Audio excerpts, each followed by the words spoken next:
Hello everyone. अभिनव नाम है मेरा और स्वागत करता हूं आप सभी का एक बार फिर से आपके अपने यूट्यूब चैनल मैथ्स बाय अभिनव राजपूत में और मॉक मास्टरी 1.0 के मॉक नंबर 36 में। स्लोली स्लोली आई थिंक कि इस वीक के बाद 2 वीक और बचेंगे और उसके बाद आपका ये मॉक मास्टरी खत्म। बट ये जो मॉक मास्टरी है ना, भविष्य में भी आपके काम आता रहेगा। इसमें जो हमने क्वेश्चंस के लेवल रखे हैं ना, वो बहुत अच्छे रखे हैं। बहुत अच्छे इसलिए रखे हैं, पहले 25 आपको मॉडरेट मिलेगा, बाद के 25 जो है वो थोड़े अच्छे लेवल का है, ताकि आप ना यहाँ से कुछ सीख कर जाओ। ठीक है, ये ध्यान रखना, ये मॉक है, ये प्रीवियस ईयर पेपर नहीं है। ठीक है, इसीलिए इसका नाम हमने मॉक मास्टरी रखा है, ना कि previous year paper. Okay, but based on previous year paper है, हमने PYQ के ही अच्छे अच्छे क्वेश्चंस उठाए हैं। प्रीवियस ईयर सीरीज में हम लोग ऐसे कोई नॉर्मल सीरीज तो नहीं चलाते हैं, लेकिन एग्जाम से ठीक पहले अगर आप समापन देखो या मैराथन देखो, वो सारे ना प्रीवियस ईयर पेपर्स पे ही बनते हैं, या फिर टॉप 300 टॉप 400 क्वेश्चंस। तो वहां से मैं आपको प्रीवियस ईयर पेपर की तैयारी करवाता हूं और यहां से मैं आपको मॉक की तैयारी करवाता हूं। और चैप्टर वाइज अगर आपको पढ़ना हो तो आप वन शॉट के थ्रू पढ़ सकते हो। बहुत जल्दी मैं वन शॉट को अपने ऐप पर भी डाल दूंगा। इससे क्या होगा कि आप यूट्यूब से थोड़ा दूर हटके भी आप वन शॉट की प्रैक्टिस कर सकते हो। मतलब बिना एड्स वगैरह तो वैसे भी रन नहीं होते हैं, बट एक आध ऐड यूट्यूब अपने एंड से भी लगा देता है, तो उससे भी आप बच जाओगे। ओके, चलो, क्लासेस की PDF के लिए आपको हमारे टेलीग्राम चैनल के साथ जुड़ना है, इसमें तो कोई दो राय नहीं है। अगर आप 2026 की तैयारी कर रहे हो, do join our batch the 100 hours 1.0। अब तो ये VOD के फॉर्मेट में भी है, तो 700 रुपए में या 800 रुपए में आपको पूरे साल का मिल जाएगा। बुनियाद 1.0 आप बाई कर सकते हो 2027 के लिए। ध्यान रखना, इसमें हम बेसिक से लेके एडवांस तक आपको लेके जाएंगे। अगर आपने ये बैच लिया है तो आपको कोई किताब खरीदने की जरूरत नहीं है, कोई कुछ करने की जरूरत नहीं है, ना ही कोई मॉक खरीदने की जरूरत पड़ेगी मैथ्स में। इसमें सब कुछ होगा। स्टार्ट करते हैं। और अगर आप इन मॉक को मॉक के फॉर्मेट में देना चाहते हो तो मॉक मास्टरी 1.0 ज्वाइन कर लेना। 50 क्वांट मॉक मिलेंगे आपको केवल 49 में, और ये अच्छा लेवल है मॉक का। पहला क्वेश्चन देखो क्या है। 5 साल पहले सोमी की जो एज थी ना, at that time was 1/3 of Amit's age at that time. ठीक है, देखो 5 साल पहले की बात है। सोमी जो है वो अमित का 1/3 था। ठीक है, यानी रेशियो 1:3 था। ये कब की बात है? 5 साल पहले की बात है। 6 ईयर हेंस, आज से 6 साल बाद अमित और सोमी के एज का रेशियो हो जाएगा 7:4, या यूं कह लो 4:7। कभी भी एज के क्वेश्चंस आते हैं ना, तो आपको इस चीज का ध्यान देना है कि हमें ना 2 स्टेप फॉलो करना होता है। पहला स्टेप, इनके बीच का गैप सेम करो। जैसे यहां देखो 2 है और यहां 3 है, तो 2 और 3 का एलसीएम 6 होता है ना, तो सबका 6 बनाओगे। जैसे 4 और 7 का गैप 3 है, 6 बनाने के लिए आपको 2 से मल्टीप्लाई करना पड़ेगा, वो हो जाएगा 8 और 14। और इसको आपको 1:3 था ना, अब देखो अभी 2 है, 3 से करना पड़ेगा, यानी 3:9। अब आप ये करने के बाद देखोगे कि इनके बीच का गैप सेम हो जाएगा। अब 5 साल पहले 6 साल बाद, 5 साल पहले 6 साल बाद डिफरेंस कितना होना चाहिए? 11। ऐसा ही है ना? 5 years ago 6 year hence what was Somi's age 3 year ago। Somi की 3 साल पहले कितनी थी, ये पूछा है आपसे। देखो, हमें इनका गैप 11 करना है कितना? 5। 5 को अगर 11 करना हो ना, तो 11/5 से मल्टीप्लाई कर दो। तो आप ये देखोगे कि सोमी की एज 5 साल पहले 3 × 11/5 33/5 था। 3 साल पहले कितना होगा? ये कुछ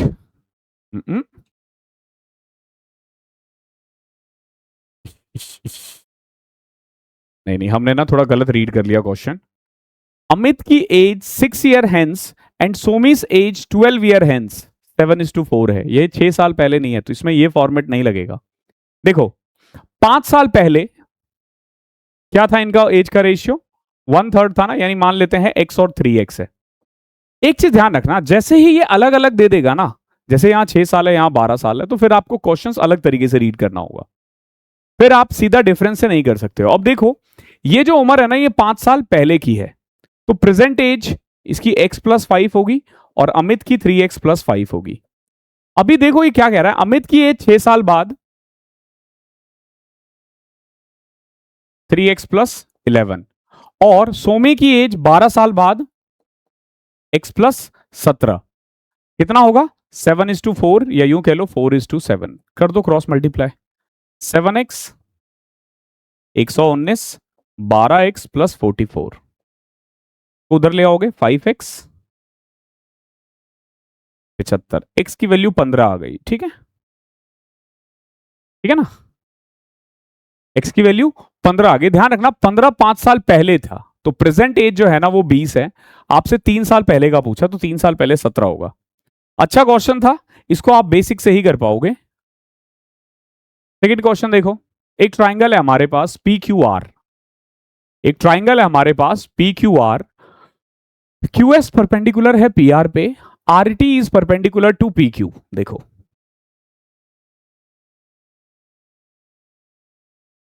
P Q R, Q S is perpendicular to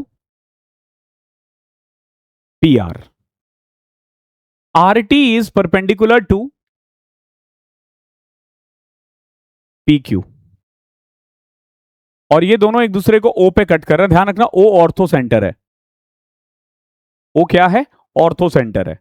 आगे देखो, the bisector of O Q are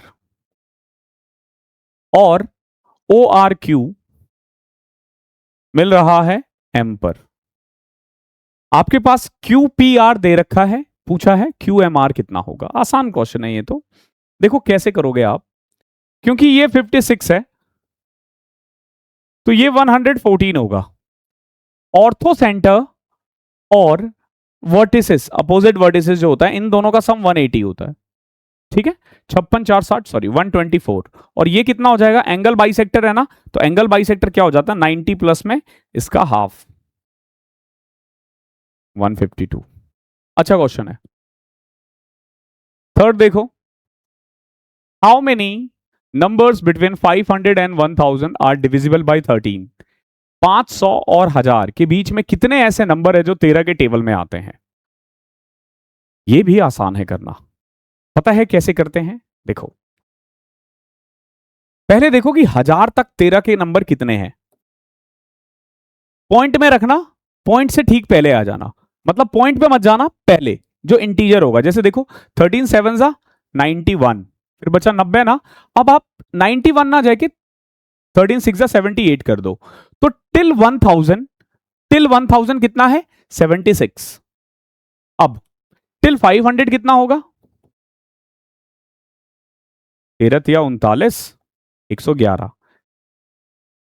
39 110, हाँ। अब 13 8 है 104, 38 कितना है 38। एक बात बताओ, 1000 तक 76 है और 500 तक 38 है, तो बीच में कितने होंगे 38 ना। सीधा इसमें से ये आपको घटा देना है। ओके, अभी आप डायरेक्ट भी कर सकते थे कि 500 और 1000 के बीच का गैप 500 है, डिवाइडेड बाय 13 कर दो। बस आंसर नियरेस्ट टू इंटीजर नहीं होना चाहिए, बल्कि पहले वाला इंटीजर होना चाहिए। ठीक है, बट एक शर्त यह भी है कि 500 और 1000 13 के टेबल में नहीं आना चाहिए, जैसे इसमें नहीं आ रहा। बट अगर 5 वाला पूछ देते ना तब दिक्कत हो जाती। तो इसमें आप डायरेक्ट कर सकते हो, आपको ना एपी जीपी कुछ भी बनाने की जरूरत नहीं पड़ेगी। और देखो, एक ऑफिस में ना 1200 एम्प्लॉई है। कितने एम्प्लॉई है 1200। अर्बन और रूरल मेंबर स्टाफ का 8:7 है। 1200 में अर्बन और रूरल का रेशियो है 8:7।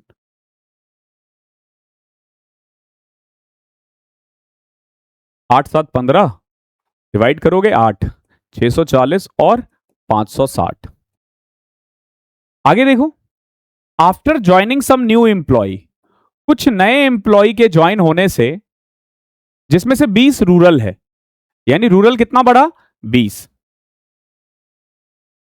तो रूरल हो गया है 580 और न्यू रेशियो विल बिकम 5:4। अब आप ये देखो कि अगर 580 4 की वैल्यू है तो 5 की कितनी होगी।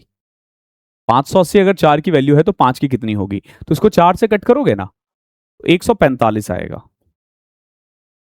ठीक है, 145 को 5 से करोगे ना तो 725 आएगा। तो 640 में कितना ऐड करेंगे 725 हो जाए 85। खुद से करोगे, बिल्कुल टाइम नहीं लगेगा, बिल्कुल भी टाइम नहीं लगेगा। यहां देखो दो नंबर का रेशियो 6 और 11 है, HCF 28 है, तो पूछा है सम कितना होगा। देखो दो नंबर है 6:11। अगर हमसे पूछो ना तो इसका HCF जो आएगा ना वो 1 आएगा, क्योंकि कुछ भी कॉमन नहीं आ रहा ना, और सम जो आएगा ना वो 17 आएगा। अब सवाल में ना 28 जो है ना ये 1 की वैल्यू है, तो बताओ 17 की वैल्यू कितनी होगी। 510 में से 34 घटाओ, 476। जो आसान है उसको आसान रहने देना। क्वेश्चन नंबर 6 देखो क्या है। The section of a solid right circular cone by a plane containing vertex and perpendicular to base is an equilateral triangle side of 14 centimeter. What is the volume of the cone? Question अगर आप नहीं समझोगे ना तो आप कर नहीं पाओगे। क्वेश्चन देखो ये क्या कह रहा है। एक ठोस लंबवृत्तीय शंकु का एक तल से परिच्छेदन जिसमें शंकु का शीर्ष, मतलब हिंदी में और मुश्किल है, मैं आपको ऐसे समझा देता हूं क्या कह रहा है। एक राइट सर्कुलर कोन है, कोन तो ऐसा दिखता है, कोन ऐसा दिखता है। अगर मैं कोन के वर्टिसेस से पूरा ये लेना तो ये एक इक्विलेटरल ट्रायंगल बन रहा है विद साइड 14 सेंटीमीटर। तो पूछा वॉल्यूम कितना होगा। देखो 14 साइड वॉल्यूम है, आई मीन हाइट है, साइड है इक्विलेटरल ट्रायंगल का। तो अब देखोगे इस शंकु का यानी इस कोन का रेडियस जो है ना वो 7 आ जाएगा। रेडियस कितना आ जाएगा, 7 आ जाएगा। वॉल्यूम का फॉर्मूला क्या होता है, 1/3 पाई आर स्क्वायर एच। सारा खेल है एच निकालने का। तो एच का फॉर्मूला तो आसान है ना। एक इक्विलेटरल ट्रायंगल में जो एच होता है ना वो होता है √3a/2। ए के बदले 14 पुट करोगे ना यानी 7√3 आएगा, 7√3। अब आप देखो 7 से 7 गया, 22 इंटू 49, 1100 में से 22 कम करो, 1078 अपॉन में √3 हो जाएगा। अच्छा क्वेश्चन है, तभी कर पाओगे जब आपके कंसेप्ट इसमें क्लियर है, नहीं तो नहीं कर पाओगे। 7th क्वेश्चन देखो। दो इक्वल सम है जिसको 10% और 8% पे लगाया गया simple interest. At the same time the first sum is receive 2 year earlier than the second one and amount receive in each case was 36,900। देखो ये क्या कह रहा है, आपने ना 2 पैसा लगाया है, ठीक है, 1 पैसा 2 पैसा कुछ भी। पहले वाले को 10% और दूसरे वाले को सिंपल इंटरेस्ट पे 8%। First term is receive 2 year earlier than the second one. मान लो अगर ये P ईयर के लिए है ना तो ये P-2 ईयर के लिए है, ओके है। लेकिन जो अमाउंट रिसीव हुआ है ना दोनों में वो सेम है, कितना, 36,900। यही पूछा ना second one, and the amount receive in each cases 36,900। आपसे सम पूछा है कितना होगा। बड़ा प्यारा क्वेश्चन है। हमें ना प्रिंसिपल भी नहीं पता, एक्चुअली में टाइम भी नहीं पता। तो एक काम करेंगे हम ना प्रिंसिपल लेट करते हैं, प्रिंसिपल लेट करते हैं। देखो कैसे, मान लो दोनों ही केस में मैंने 100 रुपए लगाए हैं, ठीक है। तो P साल में मुझे 8P इंटरेस्ट मिलेगा और टोटल पैसा मिलेगा 8P + 100 मिलेगा ना। पहले P की वैल्यू निकालो। 100 रुपए लगाया था आपने 8% के हिसाब से P ईयर के लिए, तो 8P आपको इंटरेस्ट मिलेगा। 100 का देखो 100 का 8% P ईयर के लिए 8P, और इस अकॉर्डिंग कितना पैसा मिलेगा, 10% है ना, यानी कि 10% -20, 10P -20 इतना पैसा मिलेगा मुझे सेकेंड वाले से। 10% ऑफ 100 10 और 10 इंटू P -T 10P -20। और ध्यान रखना ये दोनों बराबर है, तो जब दोनों को बराबर करोगे ना तो ये 2P आ जाएगा, 100 से 100 कैंसिल, -20 उधर जाएगा +20, P की वैल्यू 10 आ गई। यानी पहला वाला सम आपने 10% के लिए लगाया और दूसरा वाला 8 साल के लिए।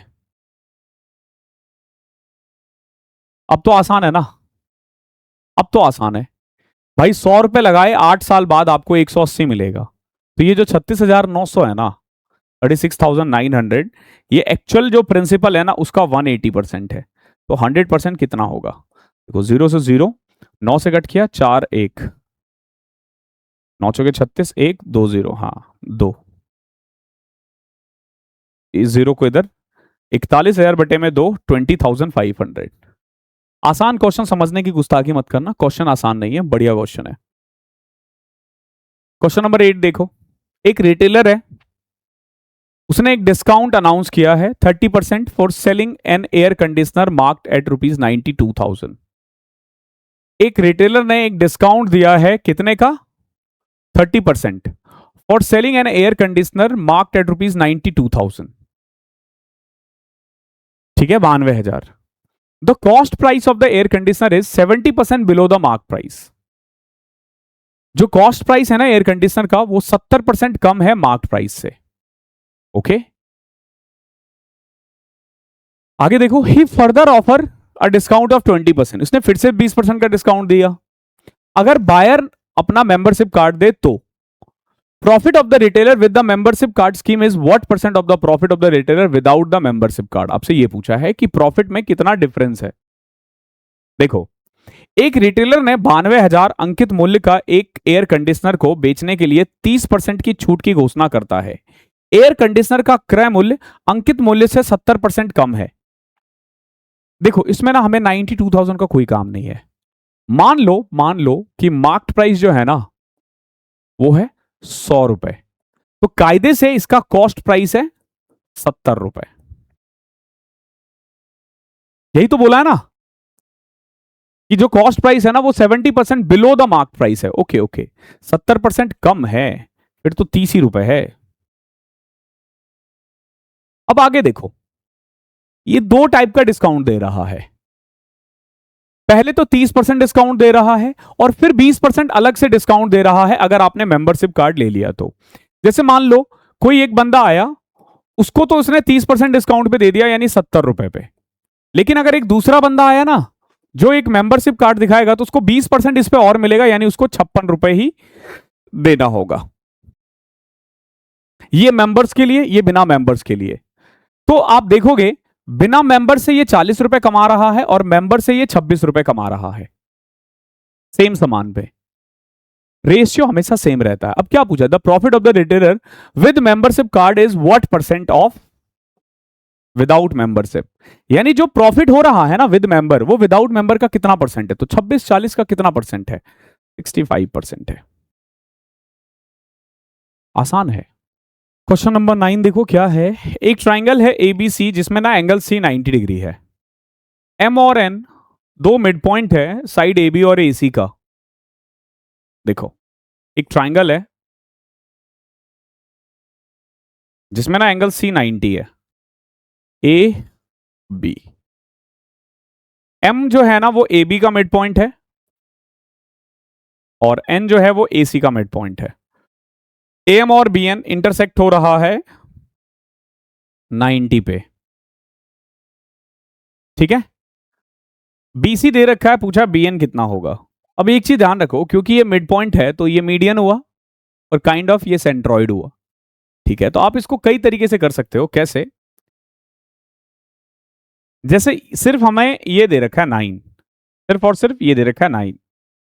अब अगर मान लो मैं इसको, इस पूरे को 2p मानूं तो ये p हो जाएगा, यानी ये पूरा 3p, और इसको मैं 3q मानता हूं यानी कि 2q और q, ठीक है। तो इस हिसाब से ना आप एनसी निकाल लोगे, एनसी बहुत प्यार से निकल जाएगा, ठीक है। एनसी निकल जाएगा, फिर सब कुछ निकल जाएगा। मेनली हमें पी निकालना है। वैसे एक चीज और देखो, क्योंकि एन और एम मिड पॉइंट है तो मिड पॉइंट थ्योरम के अकॉर्डिंग ये 9 है, तो ये 9/2 होगा, ये 9/2 होगा, ठीक है ना। तो ये भी तो 90 है ना। तो एक इक्वेशन तो ये बन रहा है कि P square plus Q square जो है ना वो 81/4 है, और एक इक्वेशन ये बन रहा है 2p प्लस 2q का होल स्क्वायर। 2p यानी कि 4p square plus 4q square is equal to 81 है। वैसे दोनों एक ही है, दोनों इक्वेशन तो एक ही बन रहा है। 4p² प्लस 4q² 81 कह लो, या p² प्लस q² को 81/4 कह लो, एक इक्वेशन तो ये बन गया। अब ना एक काम करते हैं हम, एक बार bm निकालते हैं, एक बार nc निकालते हैं। ठीक है, क्वेश्चन आसान नहीं है, थोड़ा दिमाग लगाना पड़ेगा आपको। देखो कैसे, जैसे ये 90 है तो ये तो हाइपोटेनस हुआ ना nc, तो यहां से ना आप nc निकाल सकते हो कैसे, p² प्लस में 2q का होल स्क्वायर यानी 4q² रूट में। तो कुल मिला के पूरा AC जो होगा ना वो इसका डबल हो जाएगा और AC² हो जाएगा आपका 4 टाइम्स ऑफ p² प्लस में 4q²। ये हमने AC² निकाल दिया है। ऐसे ही अगर आप bm को देखोगे तो ये 2p है, ये q है, तो bm हो जाएगा हमारा 4p² प्लस q², और पूरा जो है ना ये ab, ये डबल ऑफ दिस हो जाएगा, मल्टीप्लाई करोगे 4 इंटू में 4p² प्लस में q²। ये हमारा AB हो गया, ये हमारा AC है, ये हमारा BC है। अब एक चीज मुझे और पता है कि AB² यानी ये 16p² प्लस में 4q² should be equal to AC² जो कि है 4p² प्लस में 16q² प्लस में BC² यानी 81। ठीक है, ये वन शॉट में भी है और ये हमने पहले भी कर रखा है, ये प्रीवियस पेपर में आया हुआ है। ठीक है, अब यहां से देखो क्या इक्वेशन बन रहा है, इनको इधर ले आओ। जब आप इधर ले आओगे ना तो you will find 12p² minus 12q² is equal to 81। Clear है? हमें bn निकालना है तो हमें ना p निकालना है, हमें p निकालना है। अब अगर मैं इसको 3 से मल्टीप्लाई करके इन दोनों को ऐड कर दूं तो 12q कैंसिल हो जाएगा, 12p कितना हो जाएगा 24p²। 81 कॉमन लेने के बाद 81 इंटू 4 से कट किया 6, तो p² is equal to 9/√, p आ जाएगा आपका 9/√6। आपसे क्या पूछा है, पूरा bn यानी 3p, तो 27 अपॉन में √6, यही पूछा ना, length of bn 3p 27√6 upon में 6, 3 से कट करोगे 9/2, ये आ जाएगा। ठीक है, बढ़िया क्वेश्चन है, हल्के में मत लेना।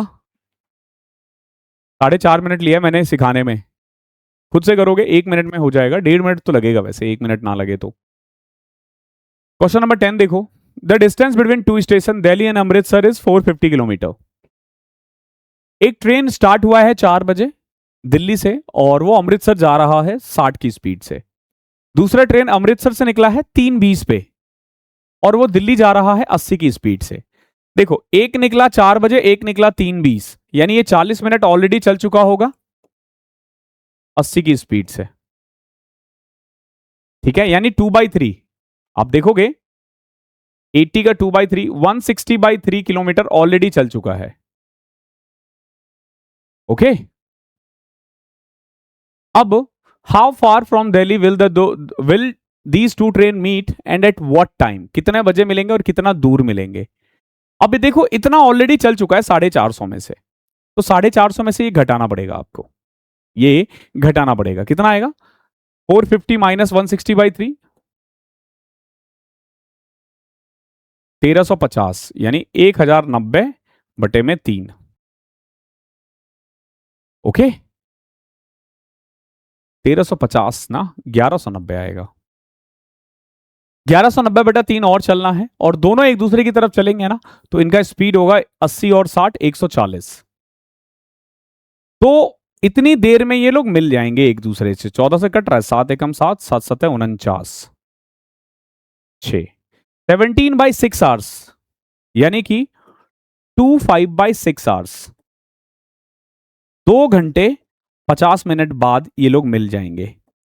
4 बजे के बाद 2 घंटे 50 मिनट यानी 6:50 पे मिलेंगे। कब? 6:50 में। एक ही ऑप्शन है, डिस्टेंस निकालने की जरूरत ही नहीं है।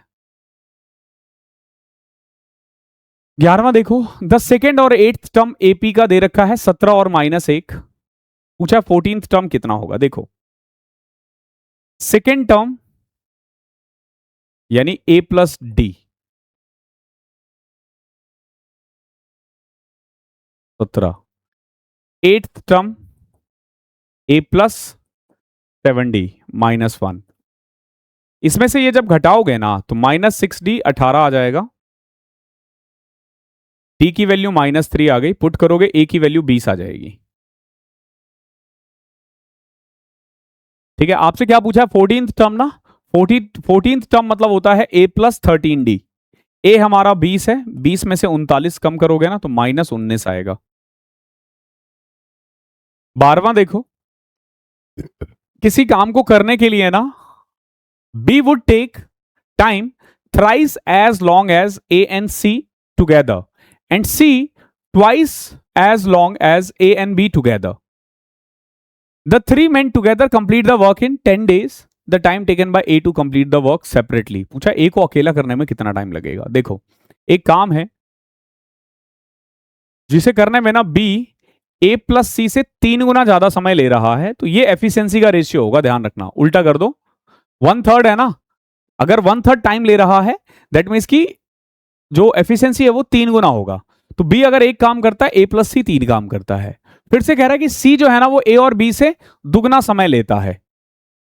समय की बात करोगे ना तो 2:1 होगा, लेकिन होना चाहिए एफिशिएंसी कितना होना चाहिए? 1:2।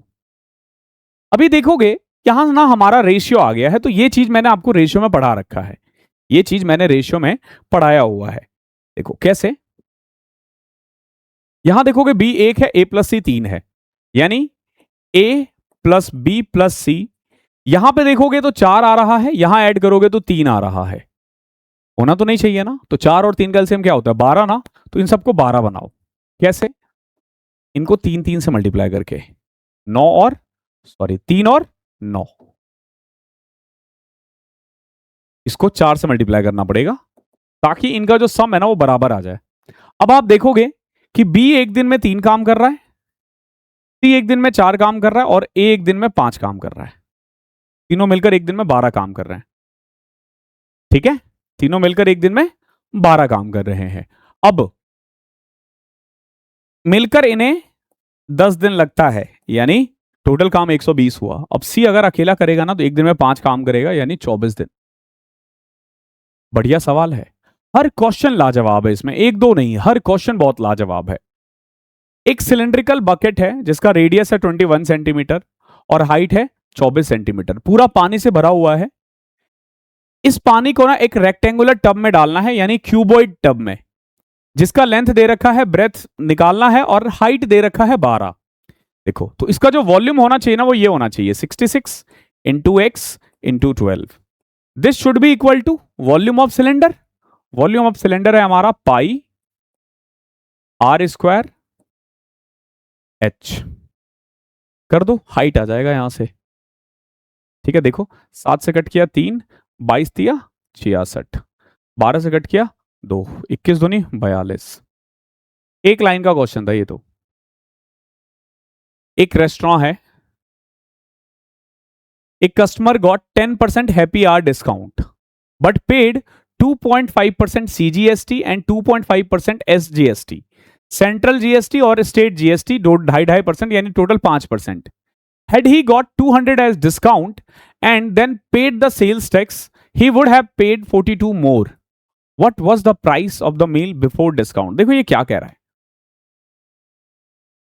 इसे ना 10% का डिस्काउंट मिल रहा है लेकिन 5% ना आपको जीएसटी पे करना पड़ेगा,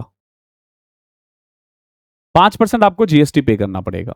फिर ये कह रहा है कि अगर इसको ना 200 रुपए का डिस्काउंट दिया जाता, ठीक है, and then he paid the sales tax, उसके बाद अगर वो सेल्स टैक्स पे करता ना तो he would have paid 42 rupees more, 42 रुपए उसको और एक्स्ट्रा देना होता. तो पूछा है बिफोर डिस्काउंट मील का प्राइस कितना है.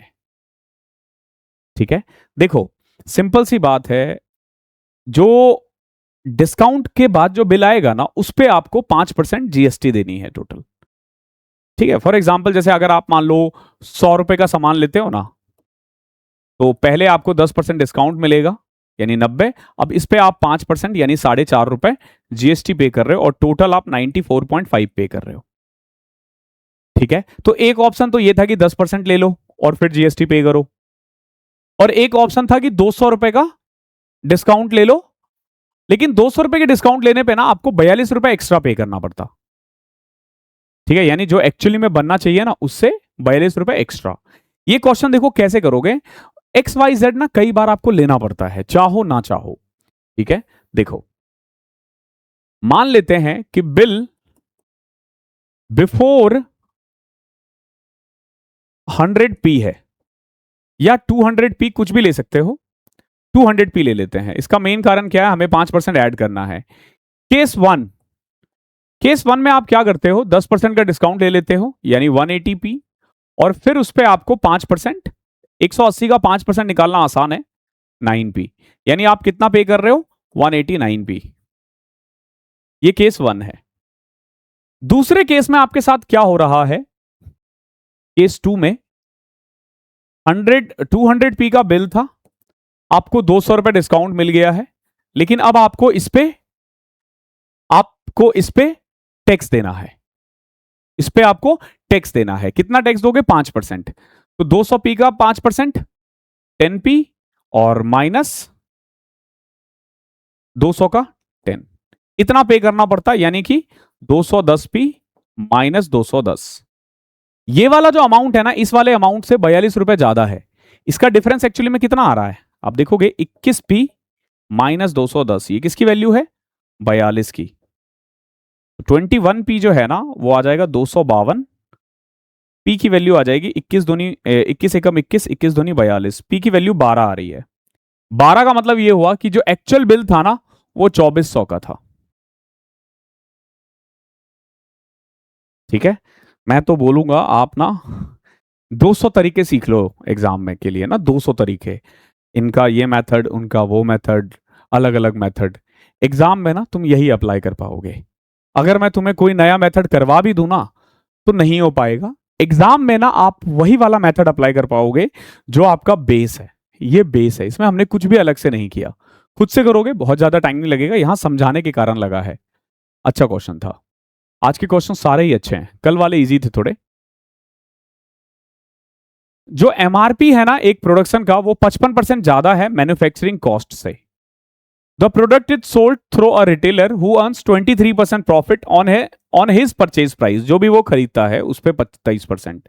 What is the profit percentage for the manufacturer who sell his product to the retailer gives 10% discount on MRP. देखो, किसी उत्पाद का ना जो अधिकतम एमआरपी है ना वो 55% ज्यादा है उसके लागत से। फॉर एग्जाम्पल, कॉस्ट प्राइस अगर हमने 100 रुपए मान लिया ना, 155 है क्या, मार्क प्राइस। ओके, अब देखो, the product is sold through a retailer, एक रिटेलर के द्वारा पे किया जा रहा है, और रिटेलर बीच में कुछ कमा रहा है। कितना, 23% कमाता है वो, उसने जो भी इसके लिए पे किया है। What is the profit percentage for the manufacturer who sell his product to the retailer gives 10% discount on MRP. अब देखो एक और चीज, आपसे यह पूछा गया है, यह बताओ कि मैन्युफैक्चरर ने कितना कमाया। कायदे से मैन्युफैक्चरर के लिए 100 रुपए का सामान था, इसने रिटेलर को कुछ प्राइस पर बेचा, रिटेलर ने उसको कितना परसेंट प्रॉफिट, 23% प्रॉफिट के बाद बेच दिया। लेकिन ध्यान रखना, रिटेलर जो है ना वो 10% डिस्काउंट भी दे रहा है एमआरपी पे, और फिर भी 23% कमा रहा है। सो अगर आप रिटेलर के लिए देखोगे ना, कॉस्ट प्राइस और मार्क प्राइस का रेशियो वो ये होना चाहिए। कॉस्ट प्राइस और इसका क्या फॉर्मूला होता है, 100 minus discount 100 plus profit. So for a retailer cost price 100 minus D यानी 90, और मार्क प्राइस होना चाहिए 123। 23% का प्रॉफिट कमा रहा है ना। क्लियर। ऑप्शन बहुत दूर दूर है तो बिल्कुल परेशान मत होना। देखो, एमआरपी तो सेम ही है, चाहे रिटेलर हो या किसी के लिए भी हो। कितना, 155। ये जो 155 है ना, ये वैल्यू है 123 की, चाहिए किसकी, 90 की। यहां से ना आप रिटेलर का कॉस्ट प्राइस निकाल सकते हो, रिटेलर का कॉस्ट प्राइस निकाल सकते हो। ठीक है, थोड़ा अप्रोक्सीमेट जाते हैं। 5 से अगर मैं कट करूं 31, और इसका आ जाएगा 24.6। ओके, नाउ 31 से कट रहा है क्या ये? 31 4.4 ना, 62, हाँ, 30 चौके 120, सॉरी 8.8, 90.8 है तो 100 कितना होगा? 8 से कट करो इसको, 8, 11 8 88, 8 दूनी 16, 12.5।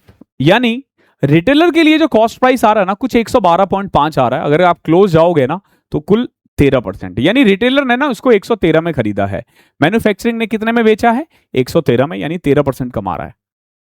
अच्छा सवाल है ये, बहुत अच्छा सवाल है। एग्जाम में हालांकि आप छोड़ दोगे ऐसे क्वेश्चंस को, और कायदे से छोड़ना भी चाहिए।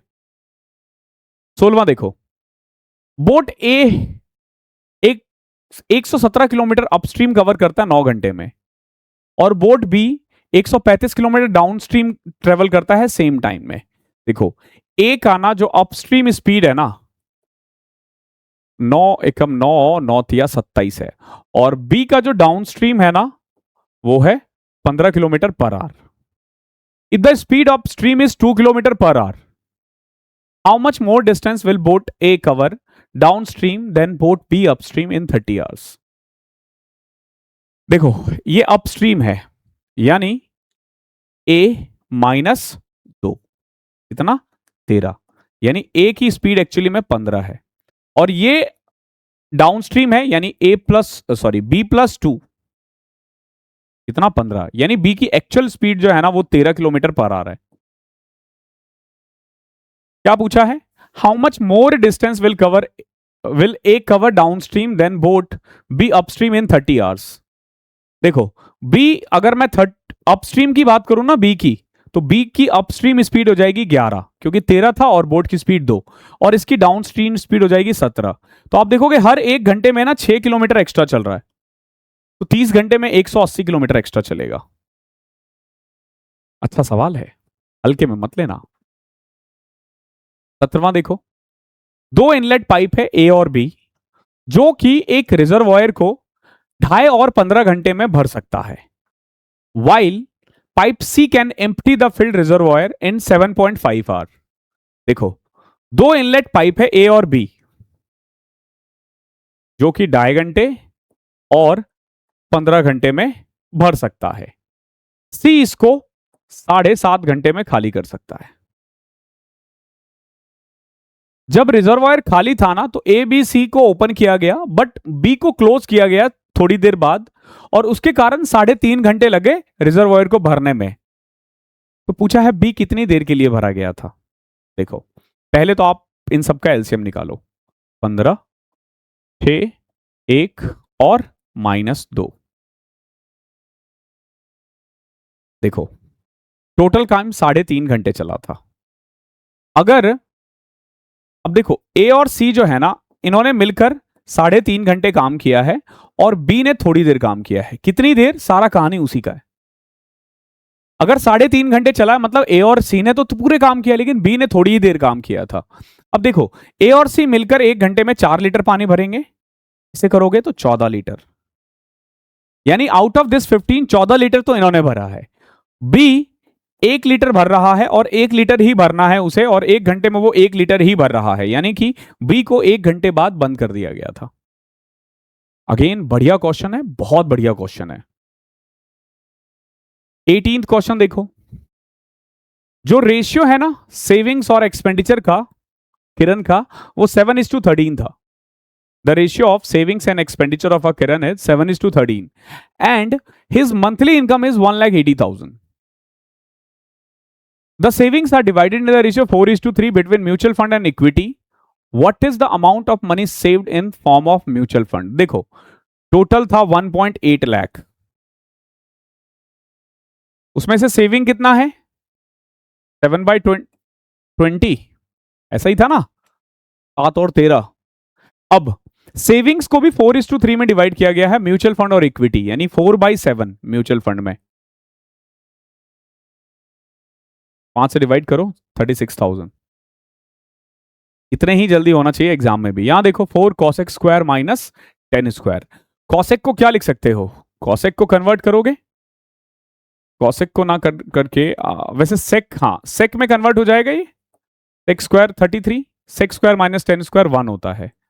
4 माइनस कॉस 90, कॉस 90 0 होता है, माइनस वाई, देखो 1066 और 1024 कट जाएगा। 10a इंटू 10 भी 1 होता है अगर a प्लस बी 90 हो तो, is equal to y by 2, 3y by 2 is equal to 4, 8 by 3 आएगा y की वैल्यू। इजी है ये तो। लास्ट क्वेश्चन देखो, x की पावर 4 प्लस 1 अपॉन में x की पावर 4 दे रखा है, पूछा है x की क्यूब प्लस 1 अपॉन में x की क्यूब। तो भाई पहले x प्लस 1 अपॉन में x निकालो। कैसे? देखो x की पावर 4 प्लस 1 अपॉन में x की पावर 4 दे रखा है 257 अपॉन में 16। अगर मैं इसमें 2 ऐड करके रूट कर दूं ना तो एक्स स्क्वायर प्लस 1 अपॉन में एक्स स्क्वायर आ जाएगा। 257 अपॉन में 16 प्लस 2, 17/4। अब अगेन इसमें मैं 2 ऐड करके रूट कर दूं ना तो x प्लस 1 अपॉन में x आ जाएगा 5/2। यहां से आप x की क्यूब प्लस 1 अपॉन में x की क्यूब निकाल सकते हो। कैसे भाई? इसका क्यूब करो, 125 बटे में 8 माइनस 3 गुना ये 15/2, एलसीएम लिया 8, 125 माइनस 60, 65 बटे में 8 आ रहा है। ठीक है, हमें क्या करना है, इसका 8/13 पार्ट निकालना है, 5। बढ़िया क्वेश्चन है, हल्के में ले जाने की गुस्ताखी मत करना, इवन बहुत अच्छा क्वेश्चन है। ऐसे और क्वेश्चंस की प्रैक्टिस करना चाहते हो, देखो ये जो आप मॉक कर रहे हो ना, ये आपका अंतिम स्टेप है। इसके बाद आपको एग्जाम से नहीं डरना है। प्रीवियस ईयर आपने कर लिया है, सारे चैप्टर्स आपने कर लिए हैं, लेकिन इस यहां तक पहुंचने के लिए ना जरूरी है आपका फाउंडेशन स्ट्रांग हो। फाउंडेशन कहां से स्ट्रांग होगा? या तो 100 आवर्स से या बुनियाद से। ठीक है, देखो दोनों में से कोई भी बैच ले सकते हो। जो बच्चे रिकॉर्डेड देखना चाहते हैं वो 100 आवर्स 1.0 ले सकते हैं क्योंकि उसमें ऑलरेडी हो रखा है। बाकी बुनियाद जो है हर 2 महीने पे एक अपडेटेड बैच आता रहेगा। जैसे ही हम उसमें एक ऐसे चैप्टर पे जाएंगे जहां पीछे का कोई चैप्टर उतना रिलेटेड ना हो तो हम नए बैचेस लॉन्च कर देंगे। तो 1.0, 2.0, 3.0 ये आता रहेगा। आप अपनी पढ़ाई को कंटिन्यू रखना। धन्यवाद आप सभी का।